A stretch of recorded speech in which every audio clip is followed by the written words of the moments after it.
যারা বিধবা তারা একাদশী ব্রত পালন করে, বলে কিনা মায়েরা? আর যারা সধবা তারা একাদশী ব্রত করলে তারা বিধবা হয়ে যাবে। এই যে কথাগুলো যারা বলে বেড়ায়, এই ধরনের বিভ্রান্ত কথায় কান দেবেন না। অনেক শাস্ত্রে অনেক রকম মত আছে, কিন্তু আপনি আমি কোনটাকে বেছে নেব? যেটাই গোস্বামীগণের মত আছে, যেটা বৈষ্ণবদের সিদ্ধান্ত আছে, সেইটাকে আমি আপনি বেছে নেব বাবা। এগুলো ভুল, সম্পূর্ণ ভুল, মানুষকে বিভ্রান্ত করা ছাড়া আর কিছুই নয়। স্বয়ং রূপ গোস্বামী, সনাতন গোস্বামী তারা যে পথটা আমাদেরকে দেখিয়েছেন, আমরা তো সেই পথেই যাব বাবা। স্বয়ং সনাতন গোস্বামী তিনি নিজে তার হরি ভক্তি বিলাসে, তিনি নিজে বলেছেন, সনাতন গোস্বামী তার হরি ভক্তি বিলাসে নিজে উল্লেখ করে গেছেন যে যত শাস্ত্র আমি অধ্যয়ন করে দেখেছি, একাদশী ব্রত যে যে অবস্থায় থাকবে সেই অবস্থায় করতে পারে, 5 বছর বয়স থেকেও করতে পারে একাদশী ব্রত। যে মানুষ অনেক রকম কথা বলে, এগুলো ভুল ধারণা। সনাতন গোস্বামী তিনি নিজে বলে গেছেন তার হরি ভক্তি বিলাসে, তিনি সমস্ত গ্রন্থ অধ্যয়ন করে বলেছেন একাদশী ব্রত কোন রকম অশৌচ হয় না। আপনি যদি বাড়ি থেকেও মারাও যায়, তবু সেই অবস্থায় আপনি একাদশী ব্রত করতে পারেন, কারণ বাড়ি থেকেও মারা গেলে আপনি হবিষ্যান্ন খান, তাই তো? আপনি তখন তার মাছ মাংস খাচ্ছেন না, তাহলে হবিষ্যান্ন যখন খাচ্ছেন সেই সময় পঞ্চশস্য বাদ দিয়ে আপনি আপনার মতো করে একাদশী ব্রতটা কিন্তু পালন করতে পারেন। তাই এই ধরনের কোন বিভ্রান্তকর কথায় আপনারা কান দেবেন না। আপনারা সঠিকভাবে একাদশী ব্রত পালন করবেন। যেমন কর্ম তেমন ফল। ভালো যদি কর্ম করি তাহলে ভালো ফল পাবো বাবা, আর খারাপ যদি কর্ম করি খারাপ ফল হবে। কেন বলে? দেখো, অপরাধ কোনদিন, পাপ কখনো ছাড়ে না বাপকে, পাপ ছাড়ে না বাপকে।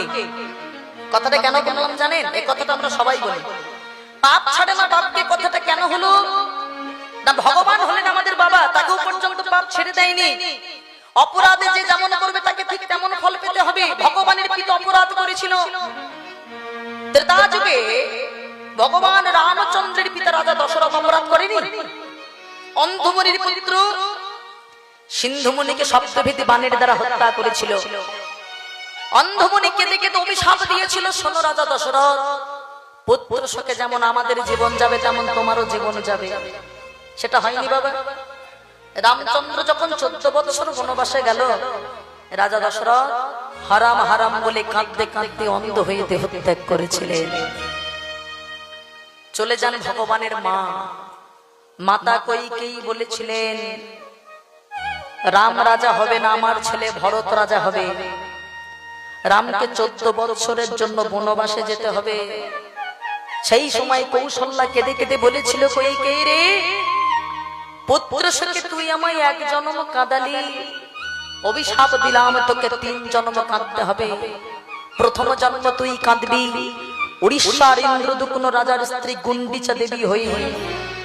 গুন্ডিচাটাকে আপনাদের দিকে রথযাত্রা হয়, রথযাত্রা জগন্নাথ আষাঢ় মাসে রথযাত্রা হয় না?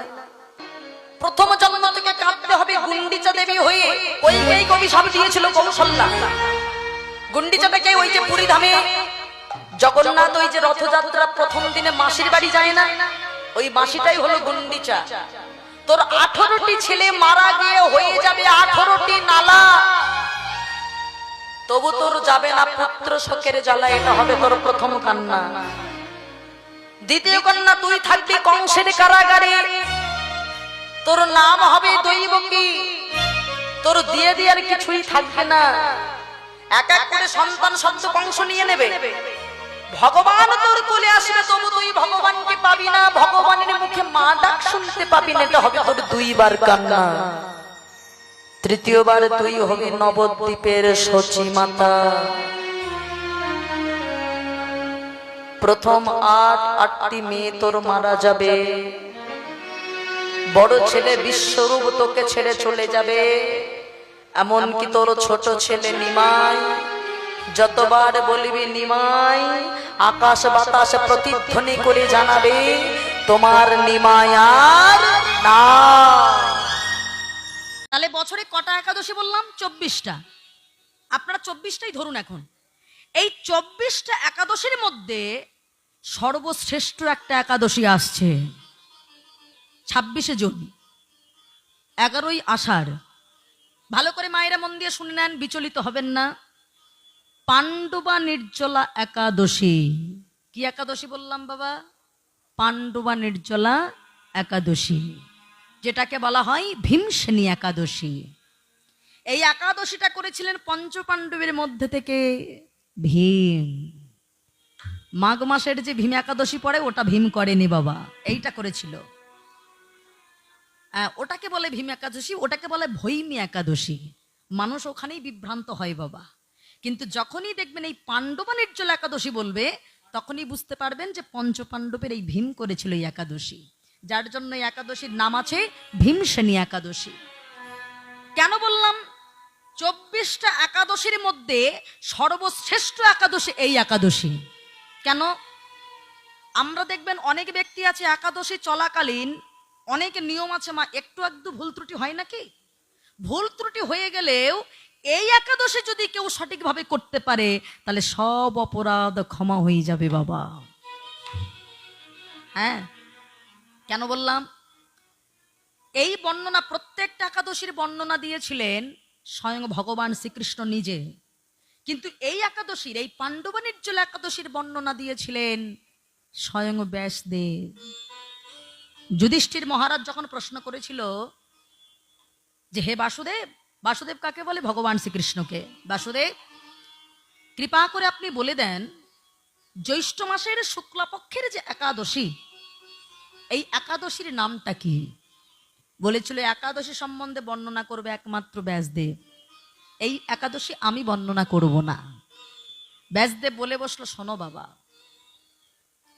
এই একাদশী যদি কেউ করতে পারে, তাহলে আর কিছু না হোক, সে যত বড় পাপী তাপী মানুষ হোক না কেন, যমেরও সাধ্যি নেই তার মরে যাওয়ার পরে যমলোকে নিয়ে যাওয়ার। সে অবশ্যই ভগবত ধামের কৃপা লাভ করবে যদি পাণ্ডবা নির্জলা একাদশী পালন করতে পারে। তখনও পর্যন্ত পাণ্ডবা নির্জলা একাদশী নামকরণ হয়নি। এই ঘটনাগুলো শুনছিল পাশে বসে স্বয়ং ভীম, যে একাদশী যদি কেউ প্রত্যেকটা একাদশী সঠিকভাবে পালন করতে পারে, তাহলে সে ভগবতের কৃপা লাভ করে। তখন ভীম পাশে বসে উত্তর দিল, হে ব্যাসদেব, আমার ভাইয়েরা সবাই একাদশী ব্রত করতে পারে, আমি পারি না, কারণ আমার প্রচন্ড খিদে। ভীমের খিদে নয় বাবা, একেবারে 1000 লোকের খাবার একা খেয়ে নিতে পারে। কেন না? সবাই একাদশীতে উপবাসে যায়, কিন্তু আমি উপবাসে যেতেই পারি না। আমি একটা বেলাও যদি না খেয়ে থাকতে আমি পারি না, কারণ আমার গহ্বরে ব্রিক নামক একটা আগুন জ্বলে। ব্রিক নামক সর্বদাই আগুনটা এমন জ্বলে যে আমি যদি একটা বেলা না খাই, আমি আর থাকতে পারি না, আমি তখন পাগল হয়ে যাই। আমি কি করব? তাহলে আমি কি আর ভগবত কৃপা লাভ করতে পারবো না? তখনই ব্যাসদেব বলেছিল যে তুমি যদি কোনো একাদশী না করতে পারো, এক কাজ করো, এই যে সামনে আসছে জ্যৈষ্ঠ মাসের শুক্লাপক্ষের যে একাদশী, এই একাদশী যদি সঠিক নিয়মে তুমি করতে পারো, এমনকি এই একাদশীর দিনে সূর্য উদয় থেকে দ্বাদশীর দিনে সূর্যোদয় পর্যন্ত যদি জল পান না করে তুমি যদি একাদশী ব্রত পালন করতে পারো, তাহলে বছরে 24টা একাদশীর মধ্যে থেকে এই একটা করতে পারলে তুমি ভগবত কৃপা লাভ করতে পারবে, তুমি ঈশ্বরের সান্নিধ্য খুঁজে পাবে। সেদিনই ভীম মনে তপস্যা করেছিল, আমি করব, যতই আমার শরীরে কষ্ট হোক। এই একাদশীটাই করেছিল ভীম, যে কারণে নাম হয়ে গেল পাণ্ডবা নির্জলা একাদশী। আপনারা কি করবেন? সামনে এটা শ্রেষ্ঠ একাদশী কিন্তু বাবা। যার অনেকের শরীরে অনেক প্রবলেম থাকে, অনেক ওষুধপত্র খেতে হয়, যারা পারবেন নির্জলাও করে থাকতে করলেন, যারা পারবেন না তারা অতি অবশ্যই ফলাহার করবেন, তবে চেষ্টা করবেন দুপুর 12টার পরে। একাদশীর আগের দিনে রাত 12টার আগে সেবা করবেন, অবশ্যই নিরামিষ আহার। যারা নিরামিষ আহার করে তাদের বলতে হয় না, যারা করেন, যারা আমিষ আহার করেন তাদের ক্ষেত্রে বলছি, একাদশীর আগের দিনে আপনারা নিরামিষ আহার করলেন, এমনকি 12টার আগে সেবা করে নিয়ে ব্রাশ করে নেবেন 12টার আগে। একাদশীর দিন ব্রাশ করতে নাই। কেন নাই? এগুলো নিশ্চয়ই আপনাদের গুরুদেবী শিখিয়ে দেন। কারণ যদি ব্রাশ করতে গিয়ে হালকা হলেও যদি রক্তপাত হয়ে যায়, অপরাধ হয়ে যাবে। একাদশীর সুফল আর মিলবে না। একাদশীর দিনে কোনো রকম ব্রাশ করা যাবে না। ওই দিন সারাদিনটা কারোর সঙ্গে কু কথা বলা যাবে না, কু কথা কানে নেওয়া যাবে না, তাহলেও অপরাধ হয়ে যাবে। যতটা পারবেন বাড়ির সবাই মিলে, ওই যে মহাপ্রভু বলেছিলেন 10-5 মিলে নিজ দ্বারেতে বসিয়া কীর্তন করহ সবে হাতে তালি দিয়া। বাড়িতে যত পারবেন হাতে তালি দিয়ে বসে বসে কীর্তন করুন, কীর্তনাস্বাদন করুন, হরিনাম করুন, জপ তপ করুন। এগুলো করার পরে আপনারা দুপুরবেলা ফলাহার করলেন, যারা নির্জলা করলেন, যারা করলেন না ফলাহার করবেন। সাবুর পায়েস সেটাও সেবা করতে পারেন, তবে দেখবেন এখনকার সাবু বেশিরভাগ ময়দা দিয়ে হচ্ছে বাবা, সেটাও খেয়াল রাখতে হবে। ভালো পিওর কোথায় কি হয় সেটা দেখতে হবে। কাজু বাদাম যারা পারে না আর কি, তাদের ক্ষেত্রে বললাম। ঠিক তার পরের দিনে আবার আপনারা পারণা করবেন। পারণার টাইমটা অবশ্যই জেনে যান। 4:54 থেকে 9:21 পর্যন্ত সকাল। কটা বললাম? 4:54 থেকে সকাল 9:21 মধ্যে পারণা কমপ্লিট করবেন। অনেকে মহাপ্রসাদ বাড়িতে এনে রেখে দেন। মহাপ্রসাদটা কোথা থেকে? ওই যে সেই আমার পুরীধামের জগন্নাথের মহাপ্রসাদ। এটা অনেকে বাড়িতে কোটোতে ভরে রাখে বাবা। একাদশী করলেই একটু করে মুখে দিয়ে সেবা করে নেয়, কিছু একটা মুখে দিল রবি শস্যর মধ্যে দিয়ে একাদশী পারণা হয়ে যায়। যারা পাচ্ছেন না তারা কি করবেন? ভগবানকে পূজা দিলেন, পূজা দিয়ে তার চরণের যে তুলসী পত্র সেটা গালে দিয়ে, একটা চাল গালে দিয়ে, রবি শস্য কিছু একটা মুখে দিয়ে, মুড়ি হোক যা হোক কিছু হোক দিয়ে পারণাটা সেরে নেবেন। এইভাবে এই একাদশী ব্রত করবেন বাবা।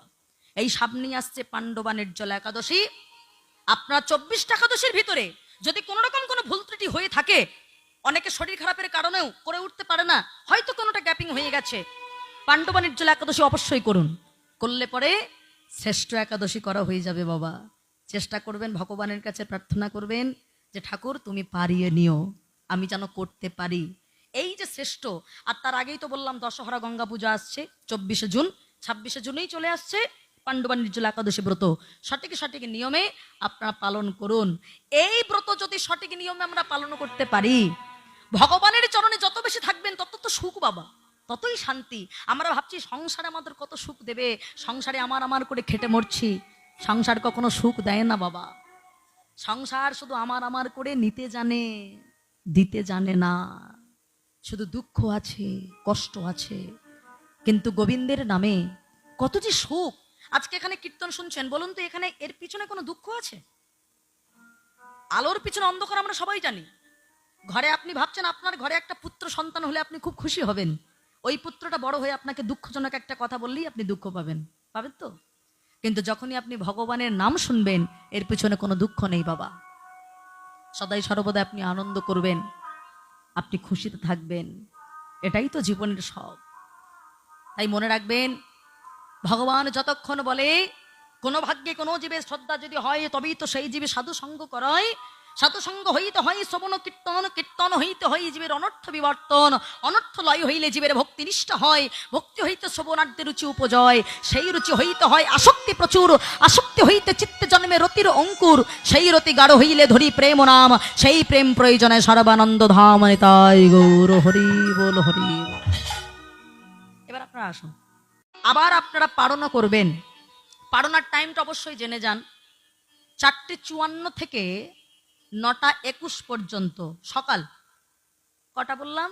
4:54 থেকে সকাল 9:21 মধ্যে পারণা কমপ্লিট করবেন। অনেকে মহাপ্রসাদ বাড়িতে এনে রেখে দেন। মহাপ্রসাদটা কোথা থেকে? ওই যে সেই আমার পুরীধামের জগন্নাথের মহাপ্রসাদ। এটা অনেকে বাড়িতে কোটোতে ভরে রাখে বাবা। একাদশী করলেই একটু করে মুখে দিয়ে সেবা করে নেয়, কিছু একটা মুখে দিল রবি শস্যর মধ্যে দিয়ে একাদশী পারণা হয়ে যায়। যারা পাচ্ছেন না তারা কি করবেন? ভগবানকে পূজা দিলেন, পূজা দিয়ে তার চরণের যে তুলসী পত্র সেটা গালে দিয়ে, একটা চাল গালে দিয়ে, রবি শস্য কিছু একটা মুখে দিয়ে, মুড়ি হোক যা হোক কিছু হোক দিয়ে পারণাটা সেরে নেবেন। এইভাবে এই একাদশী ব্রত করবেন বাবা। এই সামনে আসছে পাণ্ডবা নির্জলা একাদশী। আপনার 24টা একাদশীর ভিতরে যদি কোনো রকম কোনো ভুল ত্রুটি হয়ে থাকে, অনেকে শরীর খারাপের কারণেও করে উঠতে পারে না, হয়তো কোনোটা গ্যাপিং হয়ে গেছে, পাণ্ডবা নির্জলা একাদশী অবশ্যই করুন। করলে পরে শ্রেষ্ঠ একাদশী করা হয়ে যাবে বাবা। চেষ্টা করবেন, ভগবানের কাছে প্রার্থনা করবেন যে ঠাকুর তুমি পারিয়ে নিও, আমি যেন করতে পারি, এই যে শ্রেষ্ঠ। আর তার আগেই তো বললাম দশহরা গঙ্গা পূজা আসছে 24শে জুন, 26শে জুনেই চলে আসছে পাণ্ডবা নির্জলা একাদশী ব্রত। সঠিক সঠিক নিয়মে আপনারা পালন করুন। এই ব্রত যদি সঠিক নিয়মে আমরা পালন করতে পারি, ভগবানের চরণে যত বেশি থাকবেন তত তো সুখ বাবা, ততই শান্তি। আমরা ভাবছি সংসারে আমাদের কত সুখ দেবে, সংসারে আমার আমার করে খেটে মরছি। সংসার কখনো সুখ দেয় না বাবা। সংসার শুধু আমার আমার করে নিতে জানে, দিতে জানে না। শুধু দুঃখ আছে, কষ্ট আছে, কিন্তু গোবিন্দের নামে কত যে সুখ। আজকে এখানে কীর্তন শুনছেন, বলুন তো এখানে এর পিছনে কোনো দুঃখ আছে? আলোর পিছনে অন্ধকার আমরা সবাই জানি। ঘরে আপনি ভাবছেন আপনার ঘরে একটা পুত্র সন্তান হলে আপনি খুব খুশি হবেন, ওই পুত্রটা বড় হয়ে আপনাকে দুঃখজনক একটা কথা বললেই আপনি দুঃখ পাবেন, পাবেন তো? কিন্তু যখনই আপনি ভগবানের নাম শুনবেন, এর পিছনে কোনো দুঃখ নেই বাবা। সদাই সর্বদা আপনি আনন্দ করবেন, আপনি খুশিতে থাকবেন, এটাই তো জীবনের সব। তাই মনে রাখবেন, ভগবান যতক্ষণ বলে কোনো ভাগ্যে কোনো জীবের শ্রদ্ধা যদি হয়, তবেই তো সেই জীবে সাধু সঙ্গ করায়। সাধু সঙ্গ হইতে হয় শ্রবণ কীর্তন, কীর্তন হইতে হয় জীবের অনর্থ বিবর্তন, অনর্থ লয় হইলে জীবের ভক্তি নিষ্ঠা হয়, ভক্তি হইতে শ্রবণার্থে রুচি উপজয়, সেই রুচি হইতে হয় আসক্তি প্রচুর, আসক্তি হইতে চিত্তে জন্মে রতির অঙ্কুর, সেই রতি গাঢ় হইলে ধরি প্রেম নাম, সেই প্রেম প্রয়োজনে সর্বানন্দ ধাম নিতাই গৌর হরি বল হরি। পাণ্ডবা নির্জলা একাদশী, আপনারা একাদশী করেন? একটু হাত তুলে দেখান দেখি। হ্যাঁ বাবা, আপনার তো একাদশী করেন দেখছি, সব একাদশী গুলো করেছেন। হ্যাঁ বাহ, আমি তো ভাবতেই পারিনি এই রাত্রে একাদশীর লোকজন পাবো বলে। হ্যাঁ বাবা, তবে এবছর মায়েরা একাদশী একটু বেড়ে গিয়েছিল, 24টার জায়গায় 26টা হবে। কেন? কারণ এই বছর ছিল মলমাস, জ্যৈষ্ঠ মাসটা মলমাস ছিল না। তবে সাংসারিক মানুষের কথাই মলমাস, কিন্তু যারা ভক্ত মানুষ তাদের কথায় এটা হলো পুরুষোত্তম মাস। এই পুরুষোত্তম মাস প্রত্যেক বছর হয় না বাবা, ভালো করে জেনে নেন মা, 3 বছর অন্তর হয়, 3 বছর অন্তর হয়। এই যে 3 বছর অন্তর যে মলমাস হয়, আর এই মলমাসটা আসলেই 2টো করে একাদশী বেড়ে যেতে হবে। পুরুষোত্তম মাসের একাদশী আরো ভালো একাদশী বাবা, আপনারা করেছেন নিশ্চয়ই। হ্যাঁ, এবার আপনাদের বলি মা, একাদশী ব্রত আপনারা পালন করেছেন, কিন্তু একাদশী চলাকালীন আমাদের অনেক ভুল ত্রুটি হয়, হয় কি না? অনেক ভুল ত্রুটি হয়ে যায়। বলছে সমস্ত ভুল ত্রুটি ক্ষমা হয়ে যাবে। হয়তো কেউ অসুস্থতার কারণে একাদশী করতে পারেনি, এমনও তো হয় বাবা। অনেকে আছে না একাদশী করবেন কিন্তু প্রচন্ড শরীর খারাপ, একাদশী করে উঠতে পারেননি, হয়তো হয়নি। কিন্তু পাণ্ডবা নির্জলা একাদশী মানে জ্যৈষ্ঠ মাসের শুক্লাপক্ষের একাদশী এটা। তবে এবছর মলমাস থাকার কারণে তিথির ফেরে আষাঢ় মাসে চলে গেছে। আপনাদের বলি মা, আপনারা কি করবেন, এই একাদশী যে পাণ্ডবা নির্জলা একাদশী অতি অবশ্যই আপনারা সঠিকভাবে পালন করবেন। এই একাদশী ব্রত যদি সঠিকভাবে পালন করতে পারেন, বলছে দেখো অন্যান্য একাদশীতে যদি কোনো অপরাধ হয়ে যায়, যদি কোনো ত্রুটি বিচ্যুতি হয়ে যায়, পাণ্ডবা নির্জলা একাদশী ব্রত করলেই সকল অপরাধ ক্ষমা হয়ে যায়। এই পাণ্ডবা নির্জলা একাদশী কে করেছিল মা? হ্যাঁ ভীম, এটাকে বলা হয় ভীমসেনী একাদশী। এই ভীম, অনেকে দেখবেন মাঘ মাসের দিকে একটা ভীম একাদশী হয় না, সেইটাকেই মনে ধরে নেয় যে এইটা মনে হয় ভীম করেছিল। তা নয়, ভীম করেছিল এই একাদশী। জ্যৈষ্ঠ মাসের শুক্লপক্ষের পাণ্ডবা নির্জলা একাদশী ব্রত পালন করেছিলেন পঞ্চ পাণ্ডবের মধ্যে ভীম। কেন করেছিলেন? ভীম ছিল প্রচন্ড ক্ষুধার্ত বাবা, সবাই খেতে পারলেও বাবা, সবাই না খেয়ে থাকলেও ভীম না খেয়ে থাকতে পারত না। তবে আপনারা ভালো করে জানবেন, প্রত্যেকটা একাদশীর মাহাত্ম্য ভগবানের মুখ থেকে বর্ণনা হয়েছে। যুধিষ্ঠির মহারাজ প্রশ্ন করেছে, আর প্রত্যেকটা একাদশীর মাহাত্ম্যের ব্রতের কথা সবকিছু ভগবান শ্রীকৃষ্ণ নিজে বর্ণনা করেছেন।